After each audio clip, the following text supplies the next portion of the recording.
कारण त्याला अनुभव घेण्यासाठी एकांत लागतो, कारण लोकांमध्ये कधीच देव भेटत नसतो. म्हणून तर मंदिरात दर्शनाला गेलो तरी सुद्धा समोर मूर्ती असताना सुद्धा माणसं डोळे झाकून देवाचं दर्शन घेतात, कारण त्याला एकांत लागतो. डोळे सुद्धा उघडे नको, म्हणजे डोळे सुद्धा नको आहेत तेव्हा देवाचं दर्शन होतं. म्हणून शूलपाणीच्या जंगलातून जेव्हा एकटे जायचे त्यावेळी त्यांना अश्वत्थाम्याचं दर्शन व्हायचं. कारण पलीकडच्या बाजूला असं थोडंसं या साईडला गरुडेश्वरच्या समोरच्या बाजूला इंद्रवर्णा म्हणून एक ठिकाण आहे. तर त्या ठिकाणी एका पौर्णिमेला तिथे त्या शिवलिंगाला गावरान तूप लावलं जातं आणि एवढं तूप की गावातले सगळे लोक आणून ते तूप लावतात. तर सकाळपर्यंत जसं काहीच नव्हतं, तेलकटपणा सुद्धा त्या ठिकाणी राहत नाही. म्हणजे जो अश्वत्थामा आहे त्याचा जो मणी काढलेला आहे तर त्या ठिकाणी त्याचा असं खड्डा पडलेला आहे आणि त्या ठिकाणी त्याला तेल लागतं, तूप लागतं. कारण मला सुद्धा म्हणजे मी पहिल्या परिक्रमेच्या अगोदर मला काही जास्त माहिती नव्हती, पण मी फक्त भागवत कथेमध्ये ऐकलं होतं लग्नाच्या अगोदर की अश्वत्थामा शूलपाणीच्या जंगलात परिक्रमावासियांना भेटतो, एवढंच ऐकलेलं होतं. आणि त्यामुळेच असं आकर्षण होतं की पायी परिक्रमेमध्ये असं वाटायचं की अश्वत्थामा शूलपाणीच्या जंगलात भेटतो, पण तो कसा असतो, कसा भेटेल, कसा दिसतो आणि आपल्याला ओळखेल का. पण आम्ही शूलपाणीच्या जंगलात प्रवेश केला आणि पहिल्याच रात्री अश्वत्थामा स्वप्नात आला. आता मी काही कधी पाहिलेलं आहे का, मी तर टीव्हीत पण पाहिलेला नव्हता तरी सुद्धा, आणि त्याचं वर्णन सुद्धा एवढंसं ऐकलेलं, अशा पद्धतीचं त्याचा चेहरा वगैरे मला आजही आठवतो, जो पहिल्या परिक्रमेत स्वप्नात पाहिला. आणि दुसऱ्या परिक्रमेमध्ये आम्ही दोघंच असताना तेव्हा तर प्रत्यक्षच अश्वत्थामाचं दर्शन झालं. असा गोरा गोमटा आणि इतकी उंच व्यक्ती होते, पण अगदी त्याच्या चेहऱ्याकडे पाहिलं तर असं वाटायचं खूप तपस्वी आहे, पण अगदी भोळ्यासारखं वेड्यासारखं दिसणार. पण असं वाटतं की हे खूप शिकलेला माणूस असावा किंवा खूप हुशार असावा. मोठमोठे केस होते आणि जंगलातून आम्ही दोघंच चाललेलो होतो. अचानकच कुठून आला काही कळलंच नाही, असं हु हु हु हु असा आवाज येऊ लागला. म्हणून आम्ही इकडे तिकडे बघू लागलं तर आमच्या या दिशेने असा पटकन महाराजांच्या समोर आला. कारण महाराज पुढे चाललेले होते, मी पाठीमागून हळूहळू चाललेले होते. आल्याबरोबर त्याच्या हातामध्ये एक कटोरा होता. कारण लोक जे सांगतात ते फक्त ऐकलेलं होतं, पण अशा घटना ह्या प्रत्यक्षात अनुभवलेल्या आहेत. मोठा कटोरा त्याच्या हातामध्ये होता आणि तो कटोरा खरोखर एवढा तेलकट होता की आम्हाला पण त्यावेळी काहीच कळलं नाही की हा अश्वत्थामा असावा किंवा असा आपण विचार करावा. कारण म्हणून तो कटोरा त्याने समोर धरला. आता आमच्याकडे त्यावेळी सुद्धा तेल नव्हतं, आम्हाला त्यावेळी वाटलं सुद्धा नाही की याला तेल दिलं पाहिजे म्हणून. कारण माणसाला भुरळ पडून जातं म्हणतात ना, तशी गंमत झाली. आणि प्रत्यक्ष वेळे महाराजांनी त्यावेळी त्यांच्या लक्षात आलं की आता काय दिलं पाहिजे ह्याला. ह्याने कटोरा धरून तर समोर उभा राहिलाय आणि त्याच्यात काहीतरी दिलं पाहिजे. म्हणून आमच्याकडं, कारण दिवाळी तेव्हा झालेली होती, म्हणून दिवाळीचे आम्ही लाडू, करंजा, चिवडा वगैरे असं भरपूर आणलं होतं शूलपाणीच्या जंगलात वाटण्यासाठी. आणि मोठी पिशवी धरून महाराज ती हातात घेऊन चालायचे पोरं आले की त्यांना देण्यासाठी. त्यामधला चिवडा लाडू पटकन त्यांनी काढलं आणि त्याच्या कटोऱ्यात टाकलं. त्याने ते पाहिलं. आता तो ते घेत नसावं, पण तरी सुद्धा त्याने महाराजांच्या चेहऱ्याकडे पाहिलं आणि तो म्हटला बस बस, आणि खूप समाधानी झाल्यासारखं ना. पण आम्हाला तेव्हाही वाटलं नाही की हा अश्वत्थामाच असावा, काही कळलंच नाही. आणि मला असं वाटायचं की यांनी पटकन त्याला बाजूला काढून द्यावं. मला असं वाटायचं वेडा मनुष्य असेल किंवा जंगलात आहे कोणीतरी असेल, तो मामा म्हणून लुटण्यासाठी आलेला असावा, असं काहीतरी मनात वेगळं आलं आणि असं वाटलं की इथून पटकन निघून जावं. पण त्याने ते घेतलं आणि बाजूला झाला. जसा बाजूला झाला तर मला असं वाटलं की मागं वळून बघावं की हा किती लांब गेला, की आपल्या मागं येतो की काय. म्हणून असं पाहिलं तर तो कुठेच दिसला नाही. कारण अशा घटना खूप लोकांच्या जीवनात घडतात आणि ती खरोखर मला अनुभवायला मिळालं. आणि कारण असं हे जेव्हा एकांतात परिक्रमा होते त्यावेळी असे अनुभव येतात, पण जेव्हा गर्दीत परिक्रमा होते, कारण राघवच्या परिक्रमेच्या वेळेस एवढी गर्दी आमच्या मागं चालायची की कारण रोज टीव्हीला, रोज पेपरला, इकडचे सगळ्या पेपरला आणि टीव्हीला बातमी असायची. लोक आम्हाला जवळच, आम्हाला सोडून राहतच नव्हते. मग आम्ही त्यांना सोडून जायचो. आम्ही सांगायचो की तुम्ही तुमची निघून जा, आम्हाला लेकरामुळे टाइम लागतो, आमच्या सोबत नका चालू. तरी पण काही लोक आमच्या सोबत चालायचे. शुलपाणीच्या जंगलात सुद्धा खूप जवळ 30-40 लोक आमच्या आधाराने चालायचे की तुम्हाला माहिती आहे आम्ही चुकतो, नाहीतर काही अव्यवस्था होईल किंवा लुटलं जाईल, म्हणून आम्ही त्यांना सांगायचो काही भीती नाही, तुम्ही तुमचं पुढे निघून जा. पण लोक जातच नव्हते. म्हणून एवढ्या गर्दीमध्ये कसा अश्वत्थामा भेटेल, कारण त्याला एकांत लागतो. म्हणून हा परिसर सगळा त्याचा आहे. पायी परिक्रमावासियांना अश्वत्थामा जर भेटला तर असं समजतात की परिक्रमा सफल झाली. म्हणून या परिसरामध्ये आपल्याला राहायला भेटलं. पटांगणात भेटायची वेळ, झोपायची वेळ आली असेल, पण त्याच्यामध्ये खूप आनंद आहे की माईच्या हृदयात झोपायला मिळालं, आईच्या हृदयात राहायला मिळालं. ही खूप महत्वाची गोष्ट आहे. कारण हा आनंद आणि हे स्पंदन आपल्याला लाखो रुपयांनी सुद्धा मिळत नसतात. म्हणून ही खूप महत्वाची गोष्ट आहे.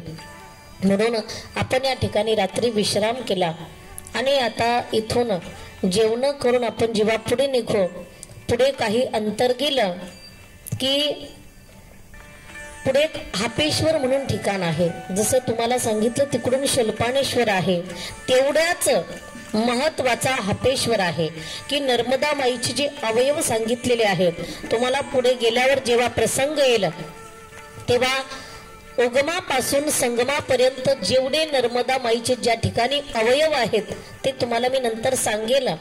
पण हे जे 2 शिवलिंग आहे हे नर्मदा माईचे स्तन सांगितले जातात. म्हणून हापेश्वर ज्या ठिकाणी त्याला कलहंसेश्वर किंवा हंसेश्वर असंही तीर्थ म्हटलं जायचं, त्या तीर्थामध्ये, त्या हंसेश्वर तीर्थामध्ये प्रत्यक्ष हंस भगवंताने त्या ठिकाणी तपश्चर्या केलेली आहे. आणि त्याच ठिकाणी एकदा एक शिकारी, त्याला हरिण दिसला आणि तो हरणीच्या पाठीमागे पळू लागला. त्याने धनुष्याला बाण लावला, कारण तो तीर कामठा बाण जो आदिवासी लोकांकडे असतो, तो त्याला त्याच्या टोकाला विष लावलेलं असतं. कारण आपल्याला तरी कुठं काय कळत होतं, आपण टीव्हीत पाहतो तेवढंच, पण शुलपाणीच्या जंगलामध्ये हे सगळं बघायला भेटतं. आता ते लोक नाही दाखवणार तुम्हाला, कारण पहिली एवढी गर्दी नव्हती पायी परिक्रमेमध्ये 10-11-12 वर्षापूर्वी. मग एकदा तर चुकून शुलपाणीच्या जंगलात आम्ही चालत होतो, चालता चालता कुठं काही व्यवस्थाच भेटेना. मग दिवस मावळला, अंधार पडला, रात्री 8 वाजेपर्यंत चालत होतो, सगळे एका मागे एक. आणि असा रस्ता भयानक होता. आम्ही दुसऱ्या परिक्रमेत तो पाहिला, अंधारात चाललेला रस्ता, पाऊल वाटेने चालायचं, फक्त मोबाईलचा बॅटरी लावून. मोबाईल सुद्धा छोटे मोबाईल होते त्यावेळी. ती छोट्या मोबाईलची बॅटरी लावून महाराज पुढे चालायचे आणि आम्ही सगळेजण त्यांच्या पाठीमागे चालायचो पाऊल वाटेने. पण ज्यावेळी आम्ही दुसऱ्या परिक्रमेत तिथून गेलो त्यावेळी खाली पाहिलं तर इतकी खोल दरी होती खाली की नजर सुद्धा फाकत होती, एवढी मोठी दरी होती.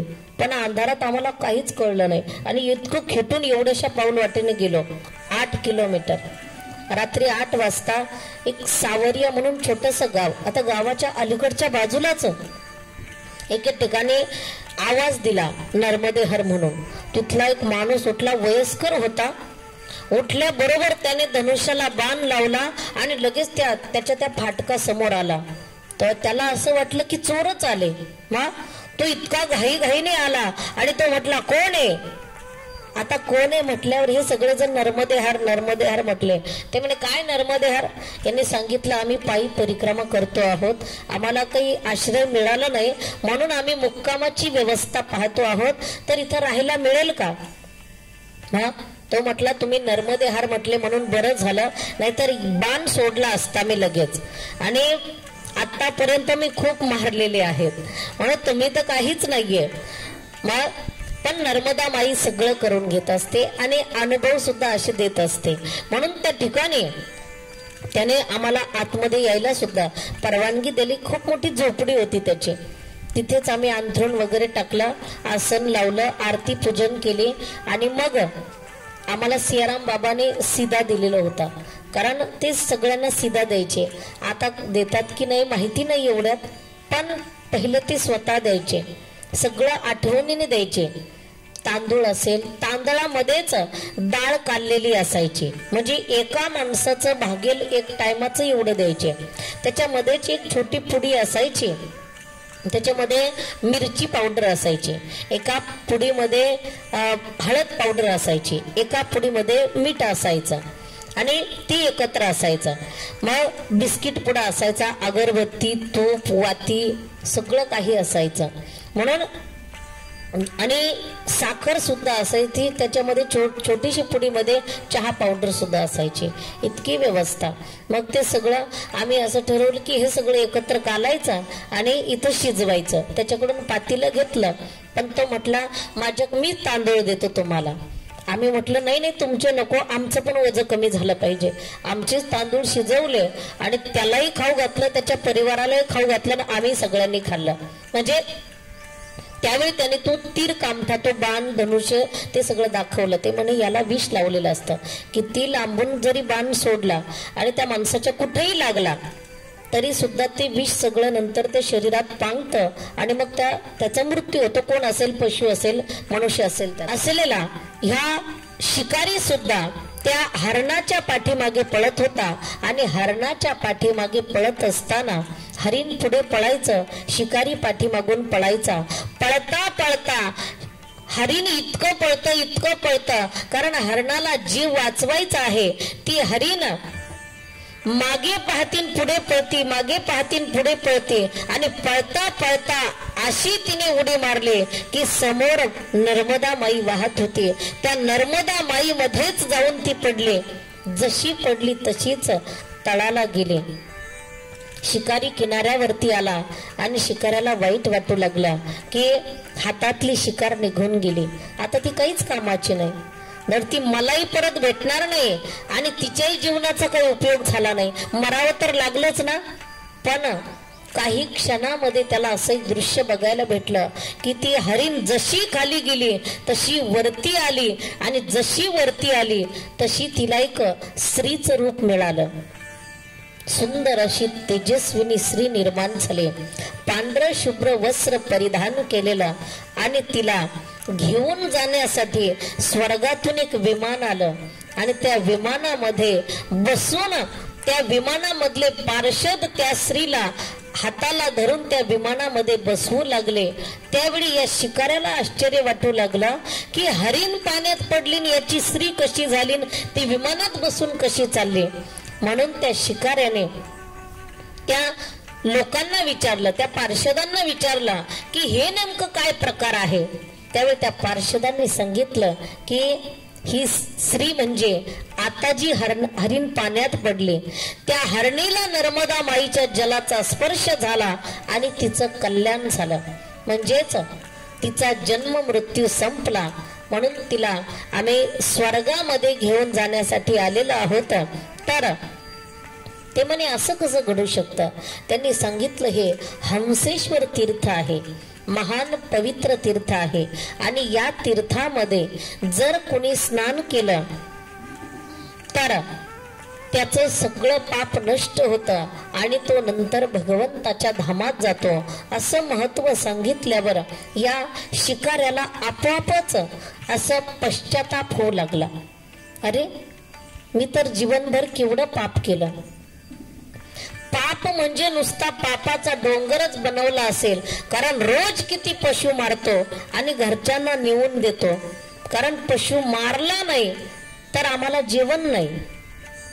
म्हणून दिवसभरात एक का होईना पशु मला मारावाच लागतो, एक का होईना हत्या करावीच लागते. म्हणून त्याने ठरवलं आजपासून घरी जायचं नाही आणि आजपासून पशु सुद्धा मारायचे नाही. मग तिथेच बसला पण बसल्यावर विचार करू लागला, आता पश्चाताप करतो पण मला देवाचं भजन करायचं कळत नाही. म्हणून नर्मदा माईचं स्नान करायचा आणि फक्त एका दगडावरती डोळे झाकून बसायचा. पाहता पाहता घरचे त्याला पाहण्यासाठी आले. पत्नी असेल, मुलं असेल, मग सगळेजण त्याला म्हणू लागले, घरी चला, आम्हाला तुमच्याशिवाय करमत नाही, तुम्ही इथे राहू नका, आमच्या सोबत घरी चला. त्याने सांगितलं, जमणार नाही, आता मी घरी येणार नाही, आता तुम्हीच घरी राहा. मग असं ज्यावेळी वैराग्य दाखवलं त्यावेळी घरचे आता जास्त बोलू लागले, अरे घरी येणार नाही म्हणजे काय, घरी तुमच्यावर जबाबदारी आहे, या सगळ्या लेकरांचं संगोपन करायचंय, पत्नी आहे, मुलं आहे, नातू आहे, यांच्यासाठी रोज पशु मारून आणावा लागतो आणि आता काहीच नाही आणलं तर आम्ही काय खायचं. त्यांनी सांगितलं, तुम्ही तुमचं काही खा आणि कसे राहा, पण तुम्हाला आता परत जावं लागणार आहे, मी तुमच्या सोबत येणार नाही. आणि त्यांनी सांगितलं, जर परत कधी घरी आलात तर आम्ही तुमचा स्वीकार करणार नाही. शिकाऱ्याने सांगितलं, काहीच हरकत नाही. सगळेजण निघून गेले आणि हा डोळे झाकून बसला. नर्मदा पुराण सांगतं, हा 11 वर्षापर्यंत डोळे झाकून बसलेला होता. 11 वर्षाने एक दिवस नर्मदा माई प्रत्यक्ष प्रकट झाली आणि नर्मदा माईने सांगितलं, रे एवढे वर्ष तू साधना केली, एवढे वर्ष तपश्चर्या केली, सांग तुला काय मागायचं ते माग. त्यावेळी शिकाऱ्याने सांगितलं, माई मला काहीच मागायचं नाही, मला एवढंच मागायचं की माझं हे पाप कशाने धुतलं जाईल, या पापासाठी मी काय प्रायश्चित्त घेतलं पाहिजे. त्यावेळी नर्मदा माईने सांगितलं, त्याच्यासाठी प्रायश्चित्त नाहीये, कारण जो नर्मदा माईच्या किनाऱ्यावर राहतो, जो नर्मदा माईमध्ये स्नान करतो आणि जो नर्मदा माईची प्रदक्षिणा करतो, त्याच्यासाठी पापच शिल्लक राहत नाही, मग प्रायश्चित्ताचा काय विषय आहे. त्यावेळी शिकाऱ्याने सांगितलं, मला प्रायश्चित्त पाहिजे, कारण हे पाप कशाने न संपणार आहे. खूप हत्या केल्यात आणि दुर्बलांच्या हत्या केल्यात. त्यावेळी नर्मदा माईने सांगितलं, या ठिकाणचं तीर्थच असं आहे की या तीर्थामध्ये स्नान केल्यावर पाप धुवून जातं आणि तू तर 11 वर्षे इथं साधना केली, म्हणून तुझं पाप अजिबात शिल्लक राहिलं नाही. ज्या दिवशी तुला पहिला पश्चाताप झाला त्याच दिवशी सगळं पाप संपून गेलं. म्हणून भगवान नर्मदा माईने सांगितलं की तू आता काळजी करायची नाही. आणि या ठिकाणी भगवान शिवजी आणि पार्वती मातेला नर्मदा माईने आवाहन केलं. ते दोघही त्या ठिकाणी प्रकट झाले आणि सांगितलं की या शिकाऱ्याला या ठिकाणी त्याने जी साधना केलेली आहे त्याला काही कळत नाही, त्याने जी अडाणीपणामध्ये साधना केलेली आहे तर, आणि साधना करत असताना जे शिवलिंग त्याने स्थापन केलं, या शिवलिंगाला असं एक नाव द्या की ज्या नावाने लोकांचं सगळं पाप संपून गेलं पाहिजे. म्हणून भगवान शिवजींनी सांगितलं, या शिवलिंगाचं नाव असेल पाप हरेश्वर. ज्याचं दर्शन घेतल्याबरोबर पाप नाहीस होतं, संपून जातं, असं त्या तीर्थाचं नाव पाप हरेश्वर नाव दिलं. ग्रंथामध्ये त्याचं नाव पाप हरेश्वर आहे. आता तुम्ही जर शोधायला गेले आताच हापेश्वर नाव कोणत्या ग्रंथात सापडणार नाही. पाप हरेश्वर नाव आहे, पण लोकांनी अपभ्रंश केला. एवढं म्हणायला लांब लचक खूप वाटतं ना, म्हणून त्याला पापेश्वर म्हणू लागले. आणि पापेश्वर म्हणता म्हणता मला वाटतं गुजराती भाषेमध्ये की काय माहिती नाही, पण त्याला हापेश्वर म्हणू लागले. आणि हापेश्वर नावाचं तीर्थ कालांतराने पुरामध्ये ते शिवलिंग जलमग्न झालं. आणि द्वापार युगामध्ये भगवान मार्कंडेय ऋषी त्या ठिकाणी तपश्चर्या करत होते. कारण तुम्हाला सांगितलं, मार्कंडेय ऋषी हे मर्कंड नावाच्या ऋषींपासून त्यांची उत्पत्ती झाली. या विंध्याचलामध्येच त्यांचा सगळा परिवार आहे, आणखी भाऊ बहिणी सगळा परिवार नर्मदा पुराणामध्ये सांगितला जातो. काल आपण अनसूया मातेला गेलो होतो, तर तिथे सुद्धा अनसूया माता असेल, त्याच्या अगोदर एक सौभाग्य सुंदरी म्हणून ठिकाण आहे. ते सौभाग्य सुंदरी असं ठिकाण आहे की ती देवी दरवर्षी तिळभर वाढते, म्हणून अशी खूप मोठी झालेली आहे. 2 साड्या फक्त तिला पांघरायला लागतात. साडीला साडी जोडून टीप मारून घ्यावी लागते, शिलाई मारून, आणि मग त्या 2 साड्या तिच्या अंगावर पांघरल्या जातात. तेव्हा तिचं अंग झाकतं. म्हणजे दरवर्षी वाढून वाढून इतकी मोठी झालेली आहे. तर अशी सौभाग्य सुंदरी त्यांच्या परिवारामधलीच आहे. आणि मार्कंडेय ऋषी वयाच्या 8व्या वर्षी ते नर्मदा माईच्या किनाऱ्यावरती आले, कारण त्यांना अल्प आयुष्य दिलेलं होतं. साधू संतांच्या आशीर्वादाने ते आयुष्यमान झाले. म्हणून 8व्या वर्षी नर्मदा माईच्या किनाऱ्यावरती आले आणि फक्त नर्मदा माईचा प्रवाह बघू लागले, कौतुकाने बघू लागले. पाणी खळखळ कसं वाहतं, मग त्या खळखळ पाण्याला पाहता पाहता, कारण नर्मदा माईच्या दर्शनात पुण्य आहे, एवढ्या कौतुकाने इतका लहान मुलगा पाहतो, निष्पाप मुलगा पाहतो. म्हणून नर्मदा माई प्रकट झाले आणि नर्मदा माईने सांगितलं की सगळा प्रलय झाला तरी सुद्धा मार्कंडेय कधी मरणार नाही, मार्कंडेय अखंड जिवंत राहणार आहे. किती मोठे मोठे महाप्रलय आले, म्हणजे प्रलय म्हणजे जे 12 सूर्य आहेत ते एकाच वेळी तापतात. आणि ज्यावेळी 12 सूर्य तापले की सगळी पृथ्वी अगदी अग्निमय होऊन जाते. आणि त्याच्यानंतर इतका पाऊस येतो की 7ही समुद्र एक होऊन जातात, म्हणजे पाणीच पाणी होऊन जातं. अशा प्रलयामध्ये काहीच शिल्लक राहत नाही. त्यावेळी फक्त नर्मदा आणि मार्कंडेय ऋषी हे दोघं जिवंत राहतात.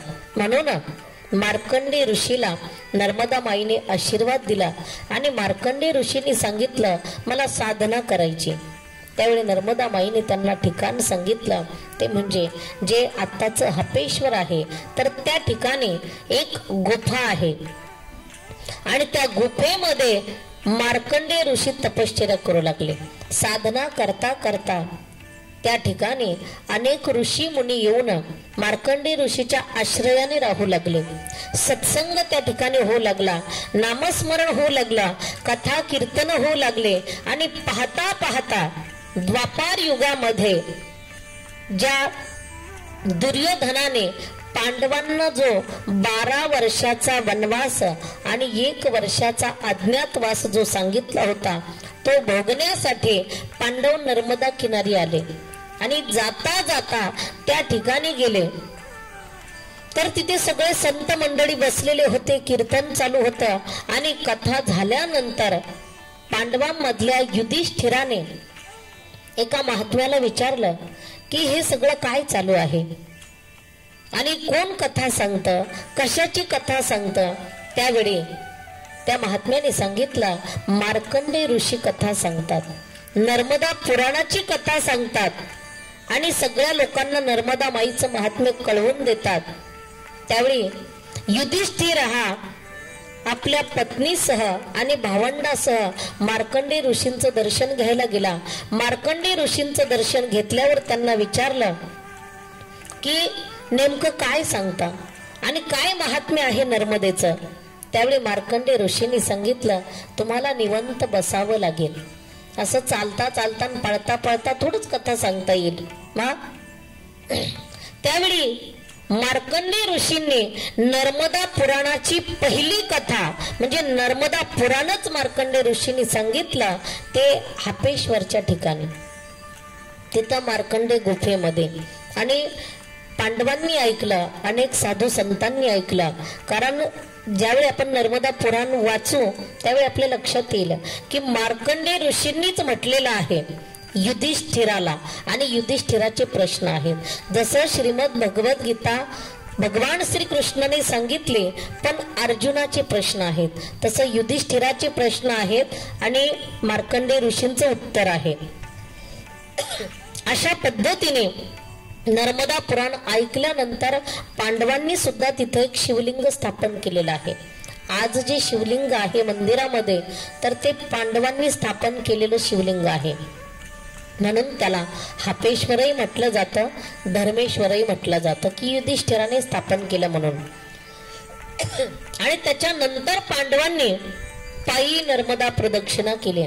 2-3 दिवसांनी तुम्हाला तो प्रसंग सांगेल पुढे. पायी त्यांनी प्रदक्षिणा केली. अनेक ठिकाणी त्यांनी शिवलिंग स्थापन केलेले आहेत. म्हणून त्या ठिकाणी हे हापेश्वर नावाचं तीर्थ, कारण तिथलाही असाच प्रसंग आहे जसा शूलपाणेश्वरचा आहे. शूलपाणेश्वर मंदिर पाण्यात गेलं तसं हापेश्वर मंदिर सुद्धा पाण्यात गेलेलं आहे. आणि पाण्यात गेलेलं जे मंदिर आहे त्यामधलं शिवलिंग वरती काढता आलं. त्याच्यातलं शिवलिंग जे वरती काढलं, जसं पाण्यात मंदिर होतं तसंच वरती मंदिर बांधलेलं आहे. आणि तसंच तेच शिवलिंग त्या मंदिरात स्थापन केलेलं आहे. पण आणि तिथं गेल्यावर सुद्धा खूप छान वाटतं. असं जंगलामध्येच ते ठिकाण आहे, पण बस तिकडे जात नाही.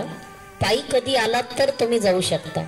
आतापर्यंत बस तिकडे नेताच आली नाही, कारण खूप वळणाचा रस्ता आहे आणि बारीक रस्ता आहे. जवळजवळ 18 किलोमीटर रोड सोडून आतमध्ये जावं लागतं. तर छोट्या रस्त्याने घाट पण खूप आहे, कारण शूरपाणीच्या जंगलाच्या बऱ्याच मध्यभागी आहे ते. म्हणून ते ठिकाण हापेश्वर. आता तिथं कुणीतरी मनानेच बोर्ड लावून ठेवलाय की पायी परिक्रमावासी जेव्हा येतात तर इतक्या लांब चालत येऊन येऊन त्यांची खूप हापहाप होते, म्हणून हे हापेश्वर तीर्थ आहे. कारण आता मनचे शहाणे बरेच झाले. आणि कुणी काही म्हटलं, आमच्या सारख्याने जर ग्रंथ वाचून जर सांगायला लागला तर मग त्यांना त्रास होतो की तुम्हाला कोणी सांगितलं, तुम्ही काय मालक झाले का परिक्रमेचे. त्यापेक्षा असं वाटतं की खरं सांगणं आहे. कारण अन्याय सहन करणं सुद्धा पाप आहे. आणि धर्मामध्ये जर चुकीचं कोणी वागत असेल तर त्याला सहन करणं सुद्धा पाप आहे. पण करणार काय, एकटा मनुष्य काय करणार आहे. सगळ्या लोकांनी नियम पाळले पाहिजे. आणि सगळ्या लोकांनी, कारण ग्रंथ त्याच्यासाठी लिहून ठेवलेले आहेत की पाहुणी ग्रंथन करावे कीर्तन. पण त्यांना ग्रंथाचं काही घेणंच नाही. इकडचं थोडं तिकडचं थोडं की झालं सगळं. म्हणून हापेश्वर हे हापाप वगैरे नाहीये. याला ग्रंथ पहा तुम्ही, ग्रंथामध्ये सगळे उत्तर भेटतील. पण यांना ग्रंथ वाचायला वेळ नाही. यांना फेसबुक आणि व्हॉट्सअप आणि युट्यूब हेच भानगडी भरपूर आहेत. मोबाईल शिवाय माणूस राहूच शकत नाही. पण हापेश्वर नावाचं तीर्थ, याला पौराणिक कथा अशा पद्धतीची आहे. आणि तेच मार्कंडेय ऋषी नर्मदा माईच्या किनारी तपश्चर्या करता करता एक दिवस त्यांना असं वाटलं की आपण थोडंसं लांब कुठंतरी पटांगणात जाऊन बसावं. कारण नेहमी कसं असतं, नेहमीच गर्दीत, मग एकांतात कुठंतरी जावं. म्हणून नर्मदा माईच्या किनाऱ्यापासून 28 किलोमीटर अंतरावर डोंगरावरती मार्कंडेय ऋषी जाऊन तपश्चर्या करू लागले. तिथे एक शिवलिंग स्थापन केलं आणि त्याची पूजा करू लागले. पण पूजा करता करता असा प्रसंग झाला की रोज नर्मदा जल नेण्यासाठी त्यांना 28 किलोमीटर पायी यावं लागायचं आणि ते जल भरून परत तिथं जावं लागायचं. असा बराच दिवस, जवळजवळ 12 वर्षापर्यंत हा नियम चालला. आणि एक दिवस नर्मदा माईच त्या ठिकाणी प्रकट झाली. नर्मदा माईने सांगितलं, रे, कारण मार्कंडेय ऋषी म्हणजे नर्मदा माईचं लेकरू आहे. रोज तू येतो आणि रोज एवढी धावपळ करत पहाटेच येतो, पुन्हा जातो, मला सहन होत नाहीये. म्हणून आजपासून मीच तुझ्या जवळ येऊन राहते. मार्कंडेय ऋषीने सांगितलं, कसं शक्य आहे, कारण एवढा मोठा प्रवाह बदलायचा म्हणजे सोपी गोष्ट नाहीये. त्यावेळी नर्मदा माईने सांगितलं, प्रवाह बदलवणार नाही. कारण प्रवाह बदलवायचा असेल तर तो मोठ्या माणसांसाठी, पण प्रवाह सोडून जायचं असेल तर आपल्या भक्तासाठी किंवा लेकरासाठी. म्हणून मी तुझ्यासाठी प्रवाह बदलवत नाही, पण प्रवाह सोडून मी गुप्त रूपाने तुझ्यासाठी इथपर्यंत येईल. आणि नर्मदा माई उंच डोंगरावरती त्या ठिकाणी एक कुंडामध्ये प्रकट झाली. त्यालाच रेवा कुंड म्हणतात, की नर्मदा माईचंच एक नाव आहे रेवा. रेवा कुंड त्या ठिकाणी झाला. मार्कंडेय ऋषी तिथून जल भरून घेऊ लागले आणि तिथंच 5 किलोमीटर अंतरावरती जे शिवलिंग स्थापन केलं होतं त्याची पूजा करू लागले. पाहता पाहता मार्कंडेय ऋषीने ऊन वारा पाऊस याच्यापासून संरक्षण होण्यासाठी त्या शिवलिंगाला असे दगडी 4 खांब लावले आणि त्याच्यावरती छोटा मंडप घातला. ते 4 खांब तुम्हाला आजही बघायला भेटणार. तुम्हाला घेऊन जाणार आम्ही त्या ठिकाणी.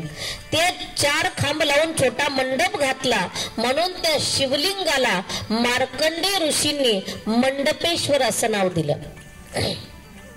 आजही त्या ठिकाणी मंडपेश्वर नावानेच ते ओळखलं जातं.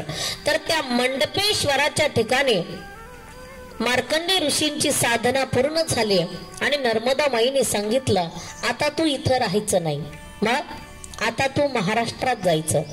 आणि मार्कंडेय ऋषींना नर्मदा माईने महाराष्ट्रामध्ये पाठवलं, की ज्या ठिकाणी मला वाटतं सप्तशृंगी गडाच्या जवळच तो पर्वत आहे आणि तिथे गुफा आहे. त्या गुफेमध्ये मार्कंडेय ऋषी राहू लागले आणि ते तिथे राहू लागले आणि नवार्णव मंत्राचा जप करू लागले.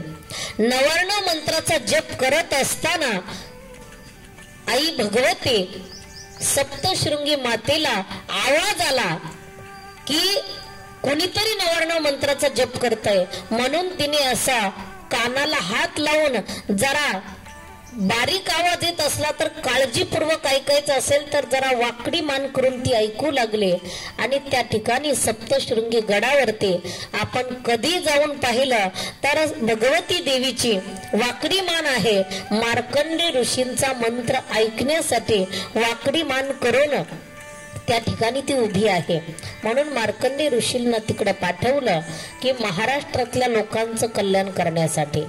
आणि नर्मदा माईने ज्या ठिकाणी तिथं मंडपेश्वर आणि मंडपेश्वराच्या ठिकाणी, कारण त्याला पहिलं मंडपेश्वर नाव होतं, आजही त्या शिवलिंगाला तेच नाव आहे. मंदिर अगदी छोटं आहे, पण असं आहे की तेच खरं पौराणिक आहे. पण लोक पौराणिकला सोडून देतात आणि जे आधुनिक येईल त्याच्याकडे जास्त आकर्षित होतात. पण परिक्रमेमध्ये तरी कमीत कमी पौराणिकला महत्व दिलं पाहिजे. म्हणून मंडपेश्वर आणि मंडपेश्वराच्या नावावरूनच त्या गडाला, त्या ठिकाणाला मांडव असं म्हणू लागले. मंडपाला मांडव पण म्हणतात ना, आणि मांडवलाच मांडूगड म्हणू लागले. उंच आहे म्हणून त्याला गड म्हणू लागले. त्याच ठिकाणी आपल्या महाराष्ट्रामधला एक राजा, त्या ठिकाणी त्याने एक नगरी स्थापन केली होती.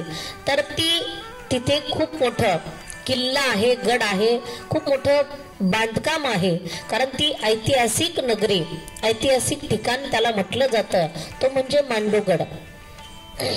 कारण तिथे एक दुर्गावती नावाची अशी हुशार राणी होऊन गेलेली आहे की जिला युद्धामध्ये वीर मरण आलं, अशी दुर्गावती राणी. तिचा आणखी एक किल्ला आहे पलीकडे, आपल्याला अमरकंटक करून निघाल्यावर रामनगर त्या ठिकाणी लागतो. तर आता त्या बाजूने रस्त्याचं काम चालू होतं म्हणून तिकडून बस आणता येत नव्हती. पण बघू, यावेळेस जर काम झालेलं असलं तर आपण त्या मार्गाने येण्याचा प्रयत्न करू. म्हणून दुर्गावती राणीचं ते राज्य होतं आणि त्या राज्यामध्ये एक ब्राह्मण कन्या राणी रूपमती आणि जो बादशाह होता दिल्लीचा, तर त्या बादशहाचा एक सेवक होता, तो म्हणजे बाज बहादूर. आणि बाज बहादूर असा होता की राणी रूपमतीसाठी त्याची काहीही करायची तयारी होती. कारण तो स्वतः गायक होता आणि राणी रूपमती सुद्धा गायक होती. पण ती जे भजन म्हणायची, तिचं जे गायन होतं ते फक्त भगवंतासाठी होतं. कुणासाठी गायचं नाही, फक्त देवासाठी. म्हणून नर्मदा माईवर सुद्धा तिची खूप श्रद्धा होती. आणि पाहता पाहता एक दिवस ती सुद्धा नर्मदा माईच्या किनाऱ्यावरती स्नानाला जायची. रोज स्नानाला जायची आणि रोज परत घरी यायचं. त्याच्यामध्ये तिचा खूप वेळ जायचा. आणि कालांतराने असं झालं की बादशहाने त्या ठिकाणी कब्जा केला राणी दुर्गावतीच्या मृत्यूनंतर. आणि ते सगळाच किल्ला त्याने ताब्यात घेतला आणि मग त्याचं जास्त तिथे शासन चालू लागलं. मग एकट्या स्त्रियांना फिरणं सुद्धा कठीण झालं. म्हणून राणी रूपमतीला कुठे जाता येत नव्हतं. म्हणून तिने नर्मदा माईला सांगितलं की कसं स्नानाला जायचं, एकटीने कसं जायचं. त्यावेळी नर्मदा माईने सांगितलं, काळजी करू नको, स्नानासाठी एवढ्या लांब येण्याची गरज नाहीये. मी प्रत्यक्ष त्या ठिकाणी मार्कंडेय ऋषीसाठी पहिलीच प्रकट आहे जिथं रेवा कुंड आहे. तर त्या ठिकाणी तू स्नान केलं, देवपूजा केली तरी चालेल. म्हणून राणी रूपमती त्या ठिकाणामधलं नर्मदा माईचं जल रेवा कुंड मधलं घेऊ लागले आणि तिची पूजा करू लागले. पण बादशहाचा एकदा वाढदिवस होता आणि वाढदिवसाच्या दिवशी त्याला कळलं की राणी रूपमती खूप सुंदर गाती. त्याने सांगितलं वाढदिवसामध्ये तिचंच गायन ठेवायचं. पण तिने सांगितलं मी तिथे गाणार नाहीये, मी माझ्या देवासाठी गाते, म्हणून राज दरबारी गाणार नाही. पण तो ऐकत नव्हता. त्याने सांगितलं राणीला घेऊन या. पण राणी रूपमती कोणाच्याने येत नव्हते. त्यावेळी त्याने रथ पाठवला आणि काही माणसं पाठवले की ती आली नाही तर उचलून घेऊन या. त्यावेळी राणी रूपमतीला बाज बहादुराने सांगितलं की तुला ते काही झालं तरी आता घेऊन जाणार आहेत. त्यावेळी राणी रूपमतीने असं सांगितलं जातं इतिहासामध्ये की तिने घरामध्ये जो एक महाल राणी रूपमतीसाठी सुद्धा बाज बहादुराने बांधून दिला होता आणि बाज बहादुरासाठी सुद्धा त्याच्या शेजारी एक महाल आहे. तिने आपल्या महालामध्ये वरती हलकडीला गळफास घेऊन स्वतःच जीवन संपवलं असं सांगितलं जातं. म्हणून कारण राणी रूपमतीने ठरवलं की देवासाठी गाणार, राजासाठी राज दरबारी गाणार नाही आणि तशी वेळ आली तर प्राण देईल. म्हणून तिने स्वतःच जीवन यात्रा संपवले आणि त्या बादशहाला सुद्धा स्वतःची लाज वाटू लागली. अरे काय हे हिंदू आहेत की स्वतःच्या धर्मासाठी त्यांनी प्राण देण्याची सुद्धा यांची तयारी असते. म्हणून त्याला सुद्धा वाईट वाटलं. बाज बहादुराने सुद्धा त्याच्यानंतर त्याने सुद्धा आपलं जीवन संपवलं. आणि आजही त्या ठिकाणी आपल्याला रेवा कुंडावरती गेल्यावर राणी रूपमतीचा महल आणि बाज बहादुराचा महल दोनही महल आपल्याला खालून बघायला भेटतील. आतमध्ये काही नाहीये, फक्त बांधकाम बाहेरून दिसतंय तेवढंच आहे. सगळ्या ठिकाणी कुठेही फिरलं तर तेवढंच आहे. म्हणून आपल्याला बाकीच्या गोष्टी महत्वाच्या नाही.